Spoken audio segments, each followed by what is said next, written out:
Maraming Kristiyano ang nahaharap sa mga maling paniniwala tungkol sa pera na nagiging hadlang sa kanilang pag-unlad. Ito ang nagiging sanhi kung bakit ang ilan sa atin ay natatali sa takot at pangamba sa tamang paggamit ng yaman. Narito ang ilang mga maling paniniwala at ang tamang pananaw ayon sa Biblia na maaaring makatulong sa iyong financial journey. Unang maling paniniwala ay ang pag-aakala na ang pera ay ugat ng lahat ng kasamaan. Inaasahan natin sa maling interpretasyon na ang pera mismo ay masama. Ngunit ayon sa 1 Timoteo 6:10, ang pagmamahal sa pera ang ugat ng lahat ng kasamaan. Hindi ang pera mismo kundi ang maling relasyon dito ang problema. Dapat ay mayroon tayong tamang pananaw sa yaman. Gamitin ito sa mabuting layunin at mag-ingat na huwag itong gawing sentro ng ating buhay. Pangalawang maling paniniwala ay ang pag-aakala na ang kababaang loob ay pagiging mahirap. May mga nag-iisip na ang kahirapan ay tanda ng kabanalan. Gayunpaman, ang tunay na kabanalan ay nakikita sa ating kakayahan na magbahagi at tumulong sa iba. Sinabi sa 2 Timoteo 1:10, naturuan ang mayayaman na gumawa ng mabuti, gumamit ng kanilang yaman upang makatulong sa kapwa at magbahagi ng kaligayahan.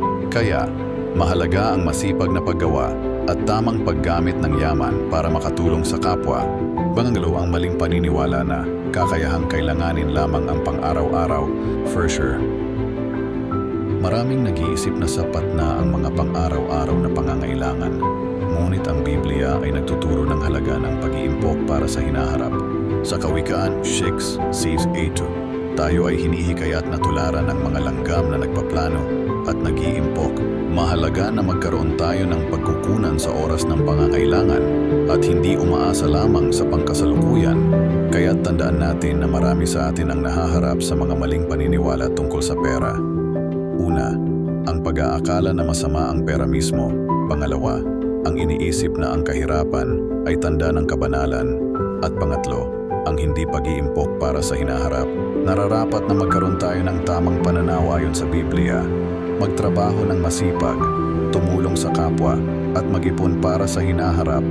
Kung interesado kayo sa higit pang kaalaman at gabay tungkol sa tamang paghawak ng pera, ayon sa mga prinsipyo ng Biblia, i-type lamang ang Christian sa comments.